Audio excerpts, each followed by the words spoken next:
basically what we're going to do, I'm going to just give you a quick intro.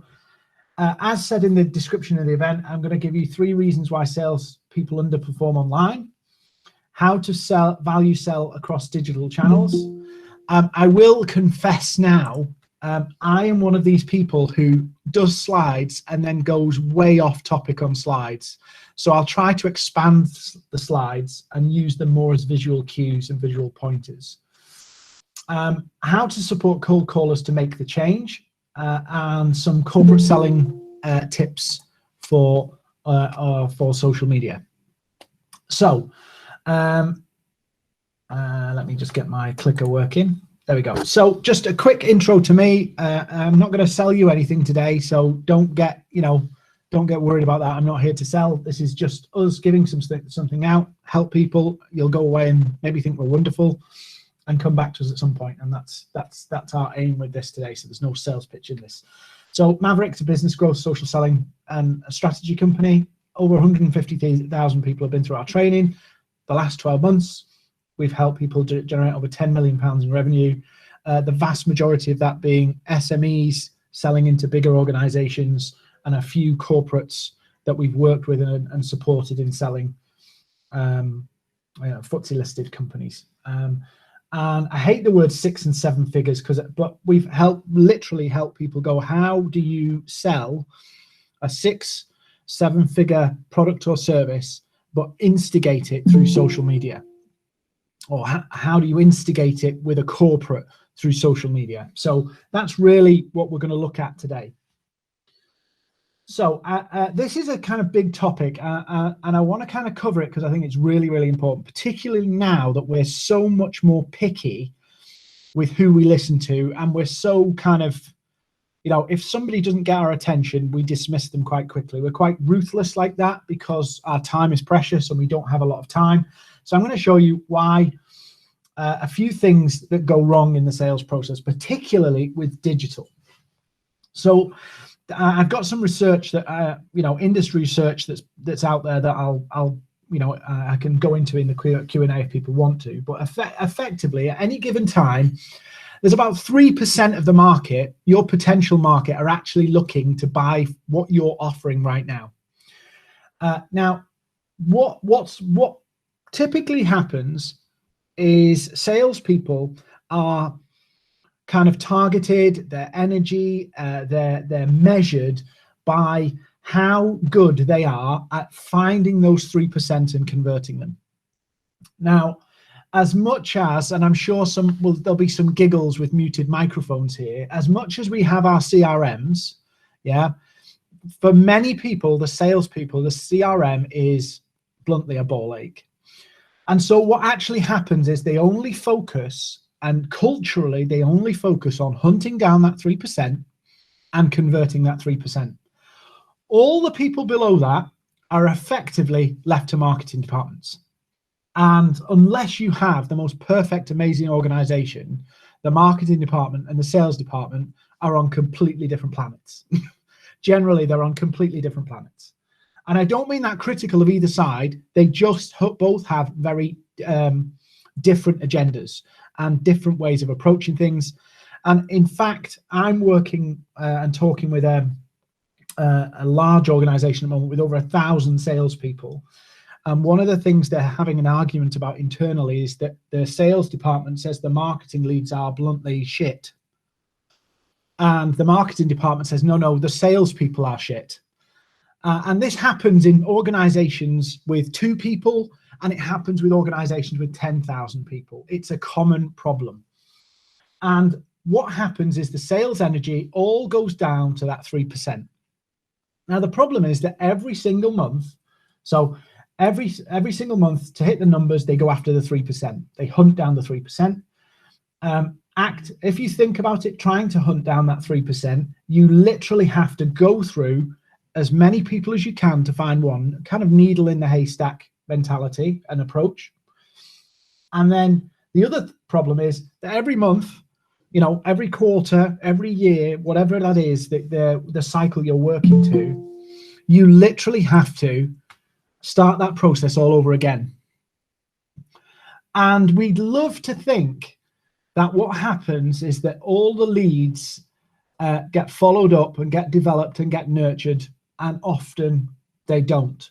Or worse, we eliminate people because they weren't the 3%. So, 97% of the market are not interested, don't see they have a need, don't have any intention to act. In other words, they know they've got a problem, but or they know they've got an issue that they need. They know they may have a need for your product or service, but they don't intend to act. And 30% are not interested in your company. And that could be the blanket answer they just give people because you've caught them in the wrong way, or it could be they actually don't have a need. So what happens to all those people you move past to find those 3%? Well, for most people, nothing. For most people, nothing. They just go round and round in circles.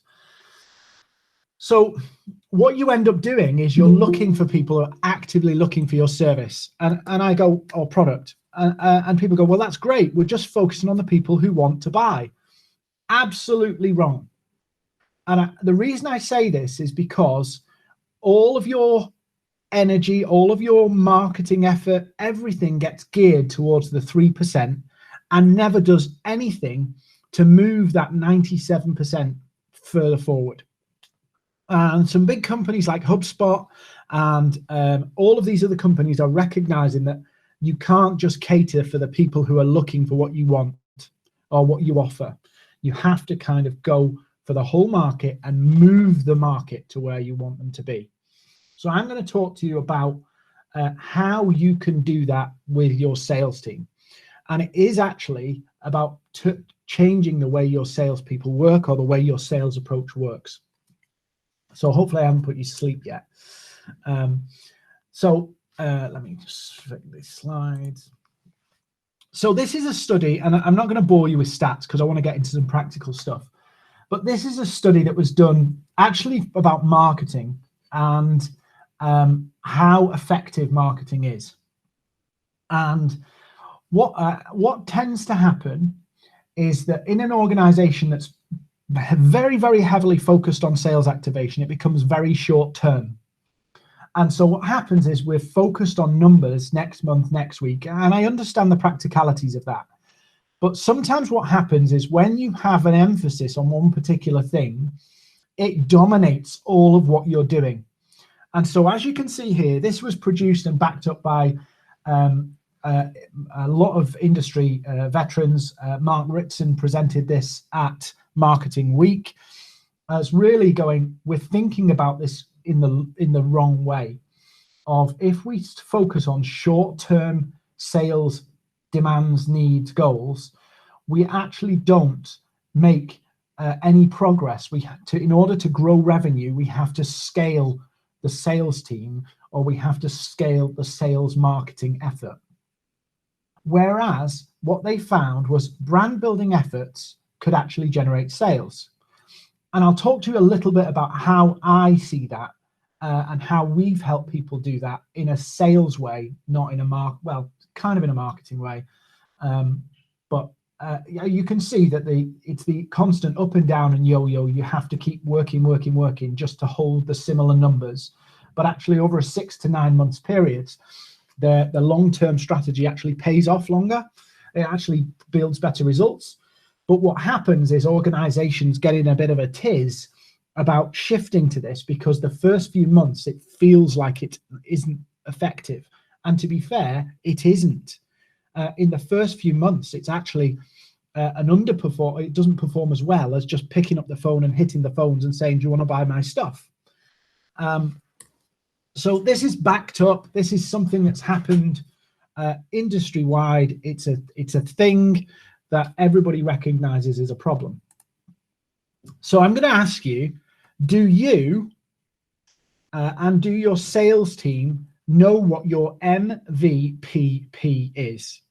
And this is really important, your MVPP, because this is the key to unlocking how you can sell more of what you do, sell more of your stuff on a digital platform, whether it be, LinkedIn, whether it be on email, however you're doing it digitally. If you don't know your MVPP, you will suck, basically. Your results will underperform. So, do you know what your MVPP is? Well, your MVPP is your most valuable pain point. Your most valuable pain point. Now, when you think of, and I know I'm using broad generalizations here, but when you're looking at selling into an organization or you're selling into a company, that it's very easy for you to get obsessed or focus on what your gadget, your service can do for them. But what you really need to be looking for is the pain that they are living with or limping with because they don't have your product, service, or solution. So think about it as the sense of, this is where they'd like to be as a business, and this is where they are. Your service or product is the gap, the bridge, the vehicle to get them to a place. Now, marketing people on this call will know that this is something that they know absolutely, it's a standard thing. However, in a very focused sales environment, this is very quickly lost. And what happens is we talk more and more and more about how we've done this and we've done that, and not focused on the pain.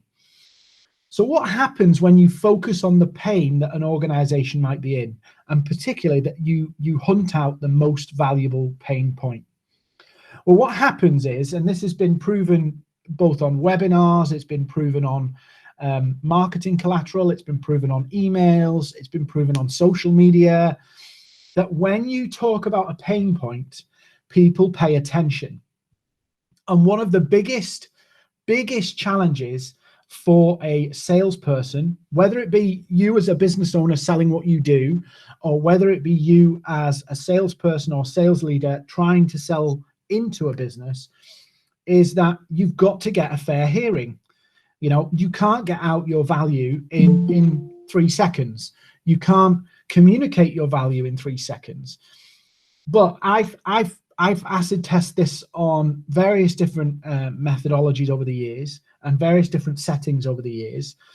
And I've done it, for an example, with a client with a webinar, and we put 1,000 people, 1,000 business owners on a webinar for the client. And their job was to hold them for the duration of that webinar. So you go, how do you hold people? Typically webinars just collapse off. They just drop off, totally fall off a cliff. So how do you hold people? And it comes back to this, reminding people of the pain they're in and where they want to get to. Because as much as we'd love to go outcomes, and features and all this kind of stuff, people only take action when they're fed up and realize that pain is starting to hurt. Look at our own human behavior. If we look at our own human behavior, how many things do we put off until at some point we have to, or we're forced to do something? It's exactly the same in selling. It's exactly the same in approaching prospects, is that they will take action when they realize that they have a pain. And sometimes they can live on with, limping and not realizing that they have a problem. And you see this a lot in kind of SaaS product sales, where people say, oh, it can do this, this, this, this, and this. And it's like, yeah, that's great. But if you don't realize you have the problem of this, and you don't realize you have the problem of this, and you don't realize you have the problem of that, they will never actually connect the dots. They won't connect the dots that this pain that they're in, or they have a pain, they won't connect that they can get somewhere else, that there's a different way of working, there's an alternative to this, and they won't connect the dots that your service or product is the way to get there. And this is fundamental sales, but sometimes we can get into a funk where we just talk about what we do. And you see this very often on LinkedIn. I'm sure you're equally frustrated by the messages you get saying, do you want a new website? Well, you want a new website for a reason. You don't just wake up one morning and say, let's have a brand new website. No, you wake up and go, I want more traffic to the website. I want more leads on the website. So the pain point for a business owner who's looking at a website well, the website could be broken. That would be a legitimate pain point for a company. If you said, do you want a new website? Yes, actually, my website's broken. Right. But for the majority of people, it's not about what you sell. It's about the pain they're in and the destination you can get them to.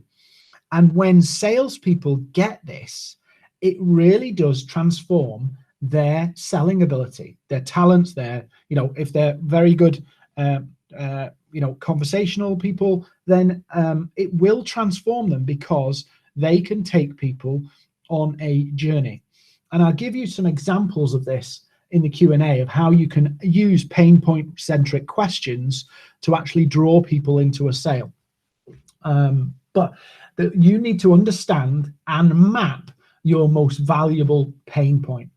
And I'll give you an example on LinkedIn. For an example, I do this quite a bit on LinkedIn, is I will produce a post, I will produce a lead magnet that I will put onto LinkedIn, and I will put out there a question about a pain point.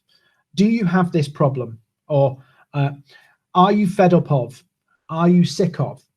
And when obviously people see that, if it's relevant to them, they engage with it.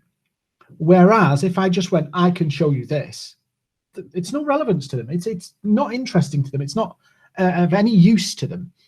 So when you start to use these pain points and your most valuable pain point and put it into conversation, you put it into your activity on LinkedIn, put it into your emails, if you're reaching out to people on email, it's really, really powerful. And I'll show you some examples in the Q&A. So your MVP will allow your sales team to cultivate the 97%. And at the same time, the 3% will resonate with that too. And it can turn a cold caller into a value seller.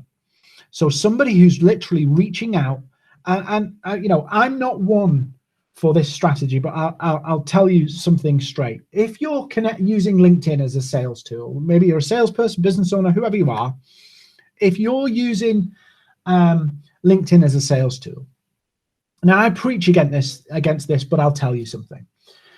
What a lot of people do is they'll connect with somebody on LinkedIn and then they'll send the 7-paragraph War and Peace sales pitch. That's not very effective.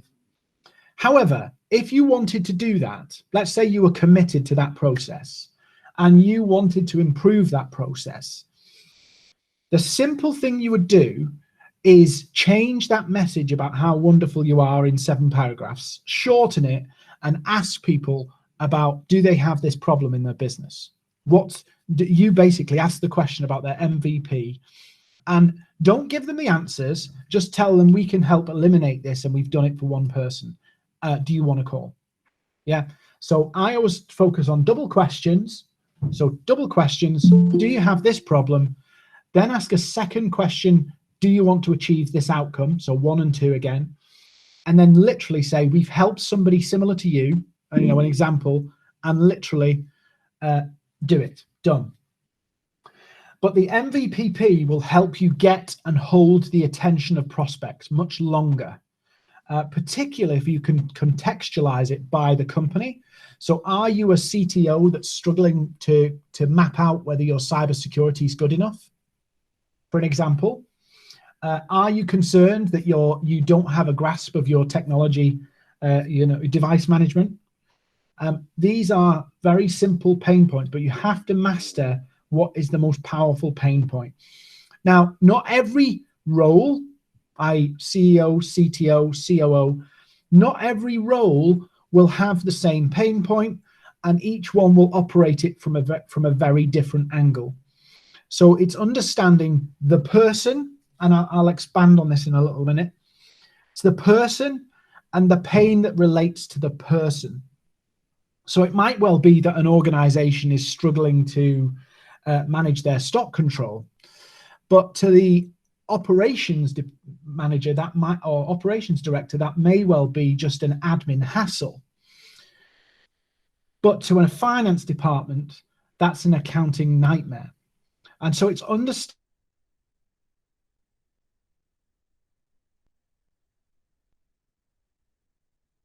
between sales, It could be a cash flow issue that it creates, because if they're ordering stock levels too high, or if they're understocking, they're underselling. So the motivations and the pain will express itself very differently based on the role they're in. And some roles won't care about their organizational pain point because they're focused on other things. So your MVP is the most powerful tool you have to sell. But does your sales team know and understand the most valuable pain point? Because if they don't get it, they will continue to do their "do you want a website" strategy. Now, the problem is you're looking for the 3%, and the 3% are looking generally for service providers. They're looking for products. And so you're in a more competitive process than talking to the 97%, where they can see value much quickly, and they're not comparing the value against another offer.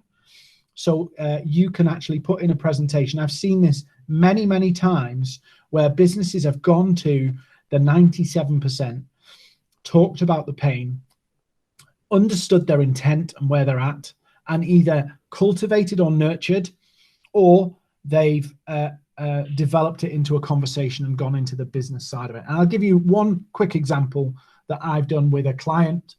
I've done this myself, and I use it as a case study. There was one FTSE listed client we work with. We worked on them for 3 years. Yeah, 3 years working on them. Now, not every client takes 3 years to cultivate, but within the first stages of that, so you go through a 3-year process. Within the third year, they became our biggest client. But it took 3 years of work. Now, if I'd have approached this just looking for active buyers, I would have ditched them. I would have moved on and gone, let's not bother. But I didn't. I continued to cultivate them, understanding they weren't there yet. They saw something about the pain point that I put out there on LinkedIn, actually. They engaged with us. We had a conversation. We had a meeting. It led to a sale. That sale led to another sale, and then it led to a contract very, very quickly. And that all happened from from the first project that we did, a little project, to the full sale was 6 months from start to finish. Again, they spend biggest client we have on our books, and they're spending over, well, it's a 6-figure sum, not 7-figure, but 6-figure sum. All to do with helping them understand how they can communicate their pain points better because they see the value. In that period so far, they've made sales of over £3.5 million in that period through adopting this pain point process and thinking about sales a little differently, turning people into cultivators as well as the hunters that are looking for the 3%. And it all comes down to pain points and consistency and breaking an old routine and putting a new one in place. So how do you support cold callers to make the change? And then I'll go through some models that we use, very simple models that you can use and kind of build on. So a lot of waffle on this one, a lot of copy. So the first thing that you need to do, obviously, you have to establish a new routine. The reason being is if you're used to picking up that phone and hitting the phone to get your conversations, that digital world is not as it doesn't feel as productive, because ultimately what you're trying to do is trying to find that needle in the haystack.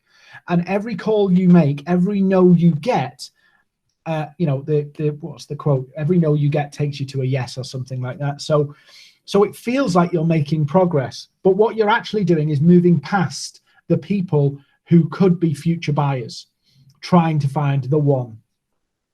So what we encourage people to do, and we encourage cold callers, is to understand the power of intent. So the power of intent helps you understand, and this is where you connect the marketing department and your sales department. And one of the biggest failings in businesses is the speed of connection between the sales and marketing department. So for an example, If the marketing department creates a lead magnet of the 4 essential strategies to avoid X pain, if that's put out, what should happen is that the sales team should be given these resources so that they can use them in their own activity. So for an example, if you're prospecting by email, you can drop that out there as an email, as an introduction to say to people, hey, we've just produced this. It's about the 7 or 5 reasons why why this pain happens in business, or whatever the title is, but it's a pain-centric title. Why pain-centric title? Because if a business is experiencing that problem, they will engage with the piece of content. And there's another way to do this on LinkedIn as well, which if there's time and somebody reminds me, I'll show you in the Q&A. But finding the intent of the buyer before you make an approach can quickly tell you these people are ready to be developed and these people aren't.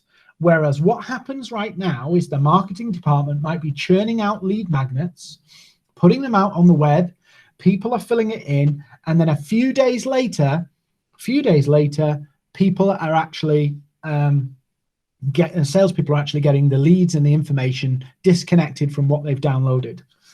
So what you can do is empower the salesperson with lead magnets they've got themselves. Go onto LinkedIn, connect with their target audience. Don't cold pitch them. I'll show you a step-by-step process in a second.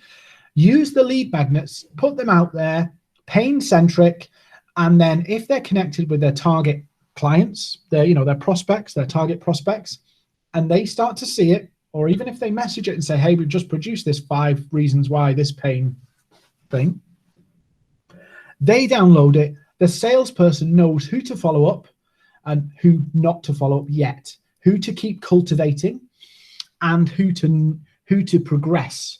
And then the salesperson can follow up and say, hey, such and such, I spotted you downloaded that. How are you getting on with this problem? Do you have this problem in your business? And can take that conversation further. Now, there's not enough time for me to show you step by step everything, but there is one way you can harness the intent, but it requires the lead magnets and the resources to be live linked to the salesperson so they can very quickly follow up and engage with the people who are coming to it. All those people that your sales team are trying to work with, and again, I'll use a LinkedIn example or I'll use a cold email example because they're the common ones that are happening now through the pandemic, is there's a lot of assumptions. There's a lot of assumptions made in that sales process.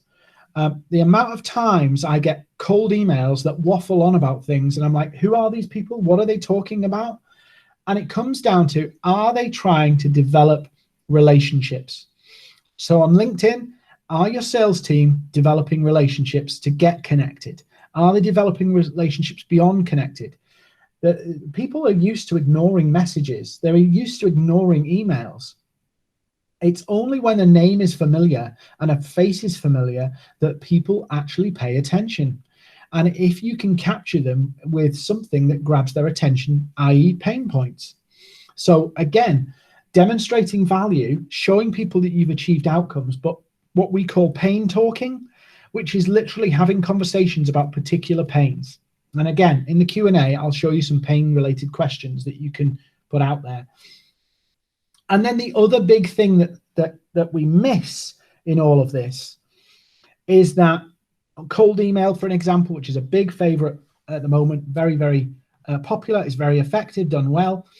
Again, LinkedIn, very, very popular, very effective, done well, is that despite knowing that we're trying to sell a stage, when you're on LinkedIn, unless you're e-commerce and you're going to send people a link, they're going to go and click and buy and pay and it's all done, which is probably not the majority of you here.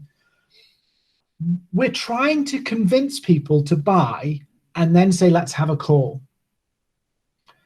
What we should be doing is all of our activity is not selling our product or service. We're not trying to sell that because we can't do it justice in words quickly, and we can't do it justice in a quick email.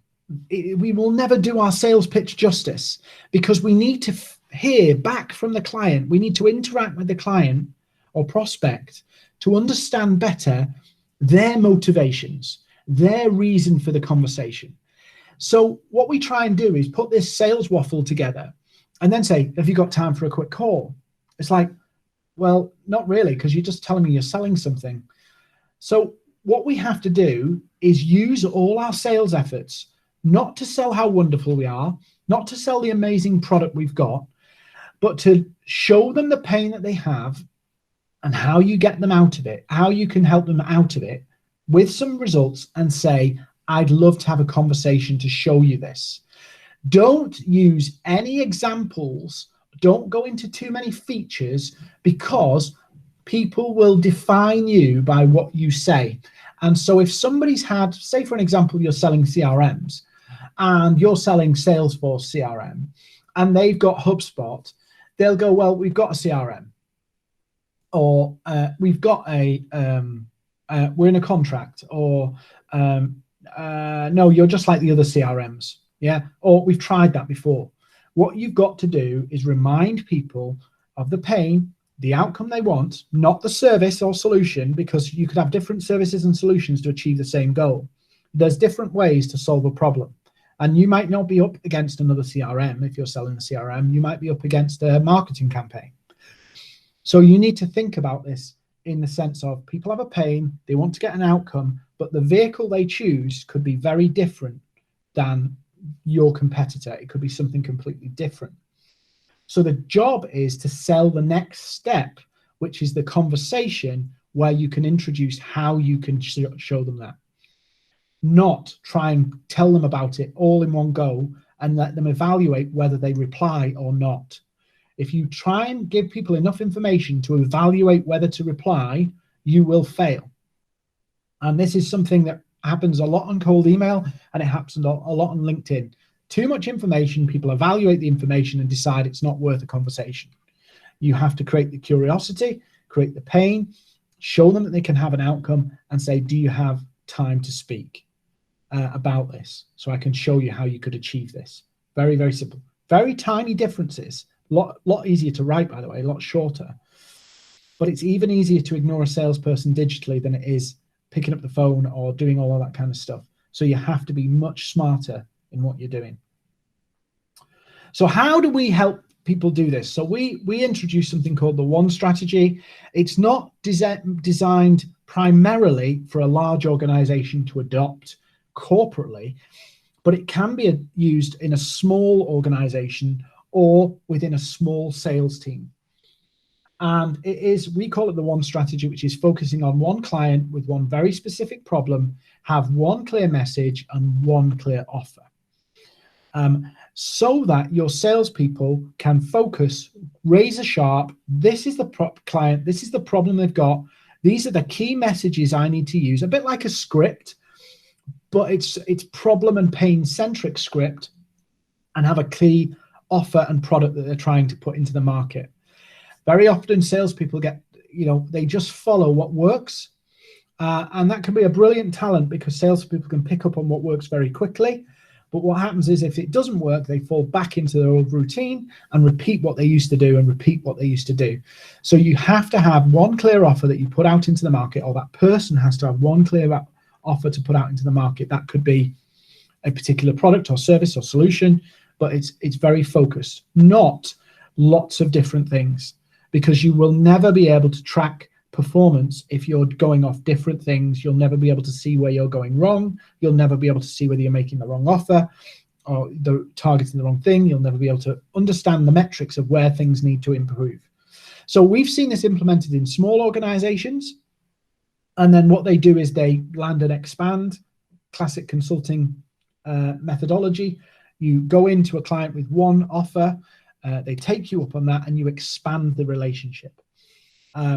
In a small organization, that works brilliantly.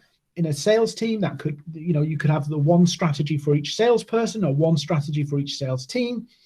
But the idea is it brings very sharp focus to what you're doing, and it also eliminates the distractions that you can have of 1 minute you're selling this and 1 minute you're selling that. and salespeople pivot on different angles, and you end up with a bit of a mess. So it really sharpens up. It also means that your marketing team or you can create a lead magnet to judge the intent based on what you're trying to sell, rather than them being created and hoping that you can convert them. And I've seen a lot of big companies, large companies, that churn large volumes of white papers and PDF downloads and all these things, and they have no connection to the sales process. So what happens is you end up generating leads and inquiries or downloads, which then get fed to the sales department. And because the intent built into those lead magnets was wrong, you end up with people being followed up that have no real interest in your product or service, no real need for it. They were just curious about what was in the lead magnet. So if you focus in your lead magnets or your white papers to specific problems that your target audience have, you will end up in a situation where you're getting people who are effectively telling you, I have that problem.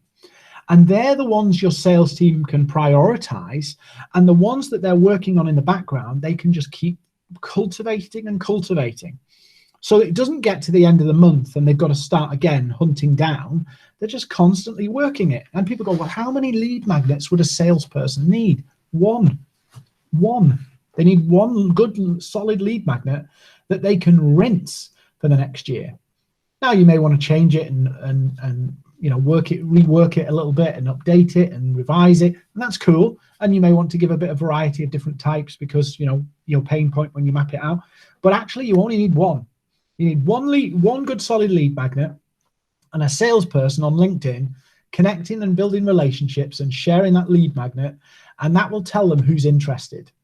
And if let's say, for an example, you're targeting financial services and your salesperson goes and targets all the financial services people that meet the criteria, that potentially have the pain, and they've got a rock solid lead magnet that talks about the pain and goes out on LinkedIn, working away, building relationships, connecting, engaging with the prospects, and then just drops them a message every so often and say, hey, we just put this download, this white paper download about XYZ in financial services, and just follows up with the people who downloads to progress, but keeps fostering the relationships with the people who don't. Your salesperson will be busy. Your salesperson won't have any problem generating leads. They won't have any problem converting those leads because they're focused in on the problem. The people who they're sending the lead magnet to, they're self-identifying, saying, this is interesting to me because you've mentioned a pain point in their sector that they probably have. This is interesting to me. They can just keep working it. Every salesperson could have a lead magnet as long as they get instant notifications that somebody's downloaded it so that they can work on it. They will feed themselves with leads. They will feed themselves with leads. Now, there's some clever ways to do it on LinkedIn.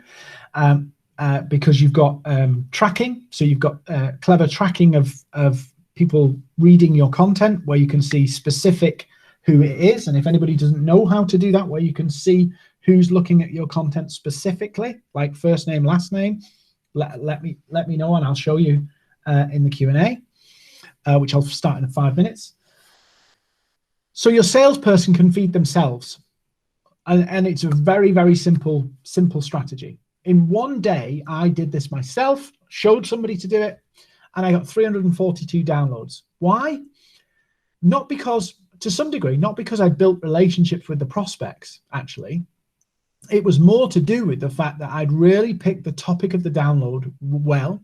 The pain point was rock solid, and I got it out to the right people. That simple.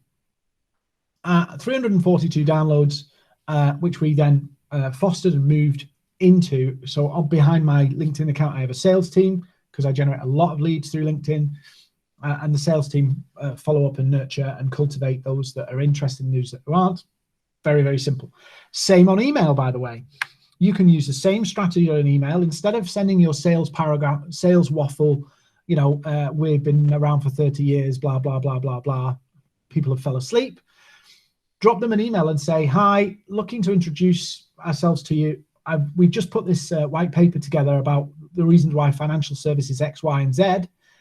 Would you like me to send you a copy? Is route one.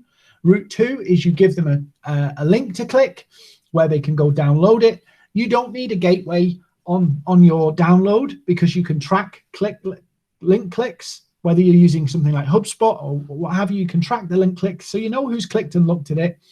So really simple, you follow up with the people who click. And if you can bolt that to a salesperson, they will feed themselves. Every single day, they will feed themselves with leads and they will feed themselves with follow-ups.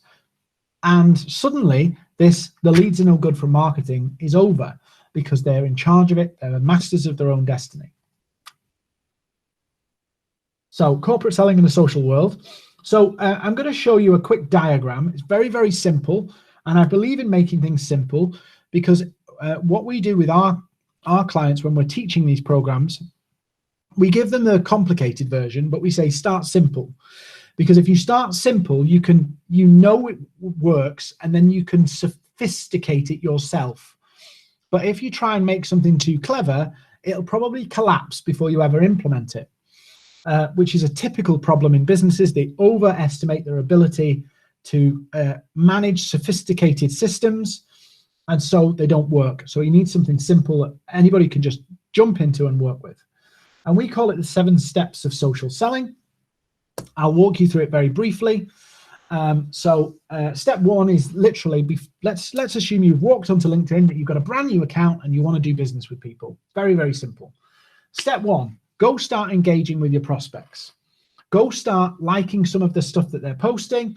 And step 2, converse with them. Not about what you do. Don't go on their posts and comment, hey, we do this, that, and the other. Just have a conversation with them about what they're talking about. Then go connect with them. Very, very simple, step 3. Step 4, converse again. So that's usually a thank you message and not a 7-paragraph sales pitch of War and Peace. This is what we do. It's like, hi, thanks. This is what we do. This is the pain point we help solve. Short, sweet, very simple, very, very short. Sometimes we encourage people, like salespeople, to put their lead magnet in their thank you message on, like as a footer, or like on a signature. Find out how financial services X, Y, and Z, and then you can track the clicks off the back of that. And again, if you don't know how to track clicks on LinkedIn, I'll show you in a second. Keep engaging and conversing, like in step 1 and 2, and then you can go and have a conversation with them. Now, why would you do this versus connect and pitch? Well, send a connection request, send the sales pitch. Well, number 1, the sales pitch, the connect and pitch method assumes that they're looking, they understand what you do, and they're active right now. And that you can convert that into a call there and then. Most people can't because they can't write a compelling enough message to get people's attention and to give them the time of day at that moment in time. That's the first thing. So connect and pitch doesn't really work, or you have to throw a lot of numbers at it to make it work. If you do this route, they are more likely to read your message because they know who you are, they remember your name, and they've had a meaningful interaction with you. So as part of that process, we teach people how to make sure that they're memorable by training people to remember them. Remember, in any sales environment, sales, cold calling, whatever it is, cold email, it's somewhere between the 6th and 15th interaction that people actually pay any attention to you. So this whole connect and pitch thing people do on LinkedIn, it doesn't even play to the odds of success, that you have to have somewhere between 6 and 15 interactions with the prospect to actually make it work. So here we have a very simple process that gets you 7 steps. If you want to go 15, you can add more in, but it really is a straightforward process. And again, I can show you that, and we can do some Q&A in a second. So if your aim is to sell into the corporate environment, it's even more important that you have a digital process. You need to prevent your zealous salespeople from burning prospects by going in for the kill.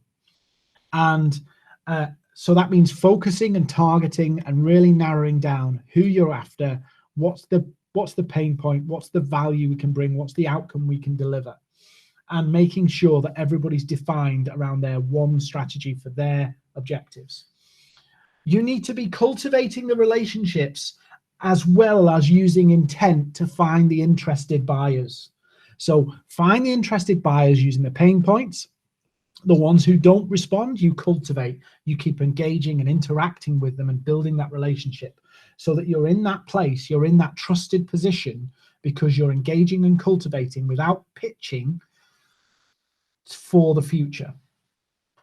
Build an offer that's compelling to their business or to the business so that it's not, oh, we can do this and we can do that and we can do that.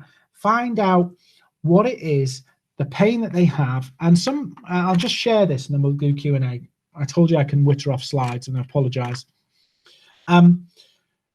If you're in a situation where you're trying to move somebody away from an incumbent service provider or solution, this is ever so more important, that your compelling offer has to defy the weighting towards the incumbent.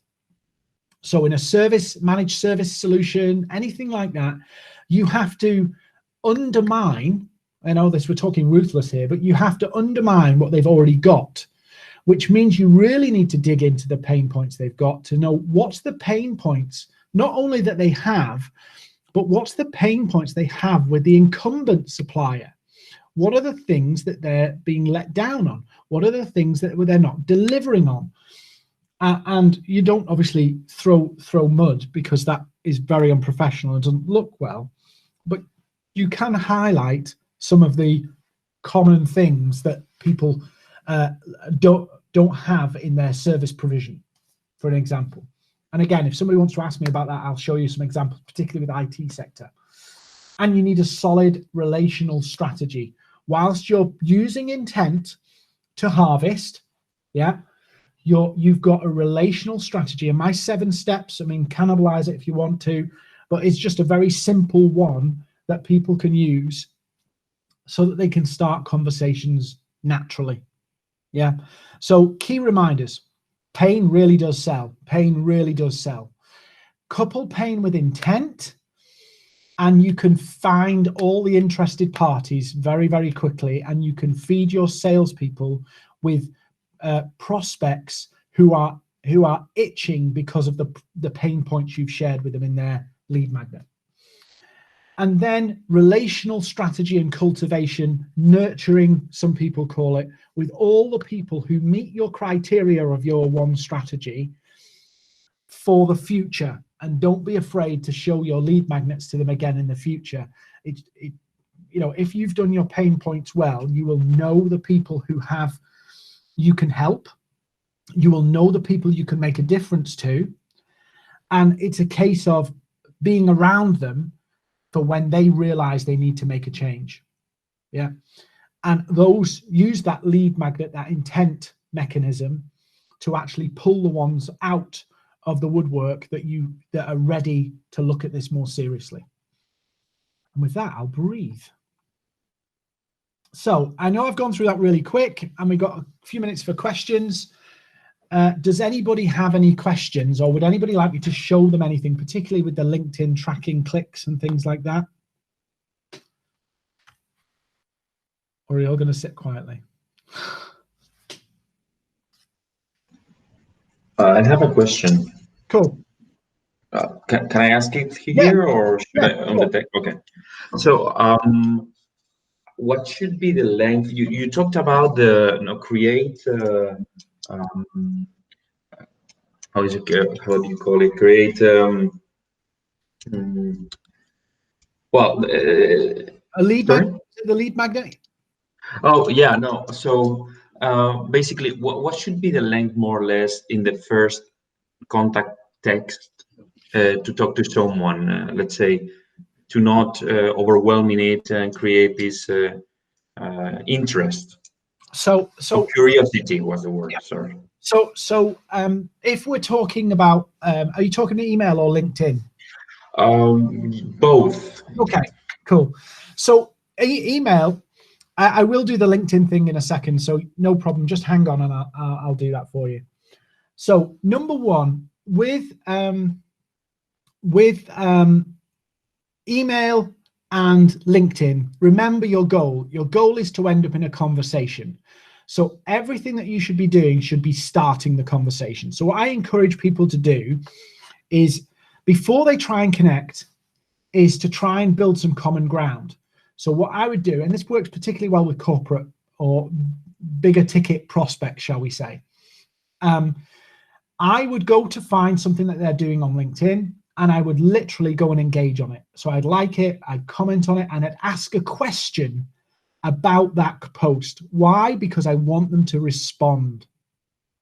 Then I'd go and connect with them, send a thank you message. Thanks for connecting. This is what we do, pain point. And then maybe sign off with the lead magnet. The lead magnet would help me track. I would then continue to engage to warm that person up to me interacting with them and them interacting with me, so that when I send my message, which Kike is it? Kike, when I want to have the conversation, I can just be straightforward and say, look, we've got this thing that does X, Y, and Z. It will help you do this. If you've got this issue, can we have a call? And it works brilliantly because you've done the groundwork to soften that conversation first. So on email, I would use a similar tact, albeit you can't interact and build that foundation first. But what I would be doing is I would actually just drop an email in to them and say, I know you're busy. I just wanted to drop this into you. We've just produced this short checklist, white paper, that would help, is showing financial services companies how why X, Y, and Z. And then I would use unopted. This is totally opposite to what most people would do, because I'm just tracking for the intent. Yeah, I would not track them by, getting them to fill in a form and tell me their email address. I would just track their intent using a click track, and then follow up based on the click track. So, but the key is that pain point is used in the message. Maybe the first question you put in the email, and then say, if your business is grappling with this issue, or if you're experiencing this issue, we've just produced this quick guide that will help you understand how to eliminate this issue or why this issue happens. And then they read it because you've asked that question. It's all contextualized. LinkedIn. If anybody else has got any more questions, I'll just get LinkedIn up so I can show you this, and then we'll dive in. Well, first of all, thank you, Dean. Thank you. No problem. Again, I can go on for a while, and I don't want to rob people of their time. So if you're looking, feel free to come find me on LinkedIn if we're not connected, by the way. If you're looking to use a piece of content to track, if you have Sales Navigator, you may well be aware or not aware that there are two versions of Sales Navigator. There's Sales Navigator, which you may have, and then there's Sales Navigator Teams. Now, Sales Navigator Teams looks exactly the same. And again, if I'm kind of talking over your heads here, I apologize. Sales Navigator, and if you're struggling with social selling, message me and I'll tell you what we can help you with. But Sales Navigator has Teams, which you can have one license on, which has a thing called Smart Links. Now, what I'll do, just for the fun of it, I'll copy the link to this Smart Link into the chat. So if you can find the chat here, and we'll do it in real time just for a bit of fun. If you click that link in the chat, as you can see here on these are PowerPoints that I've made, or PDFs. These are just simple PDFs that I've made and uploaded, and you could do it for one person, you could do it for hundreds of people, but if some of you clicked it, I'll just refresh the screen. So 335, 347. So when I can go in, so I load the analytics, I'll just show you the preview. So these are just slides. So if you've registered for this session, I will email the slides to you on Smart Links. And this is just my LinkedIn lead generation slides. So I just uploaded them with a new Smart Link. But when I go into the analytics, just refresh again. 349. When I go into the analytics, I can now see all the people who've looked. And if I hover over them, I can see their LinkedIn profile. Now, as it updates, it actually tells me how long people have looked. Dean, you need to share your screen. Oh, nobody told me.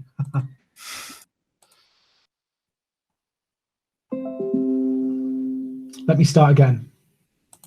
So I shared that link, which is to this series of PDFs. And if I preview it, I've just uploaded a PDF to LinkedIn, which is my presentation slides from another session I did.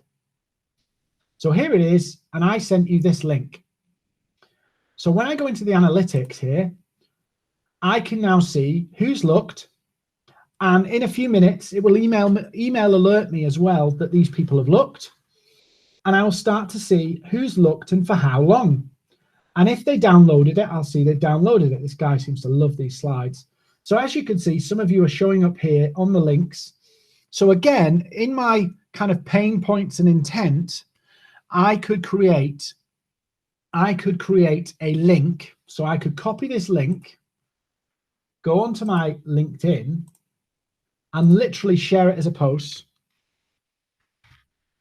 So are you struggling to generate sales through LinkedIn? Would you like to know how I helped tech company close a $1 million? Just using LinkedIn. Take a look. And then what I wouldn't let it preview because the preview is boring. I'd actually put an image in there that would get attention. And again, in our programs, we teach about how you get attention and visibility and all that kind of stuff, but very, very simple. But equally, I could just go, do you know what? I'm just going to drop a message in. I've interacted with somebody. Let me just discard this. I've interacted with somebody. So do you know what I'm going to do? I'm literally going to send a message to Terry because he saved me from, and literally go, hi, Terry. Love the post the other day about biscuits. Just wanted to see if this was of use to you.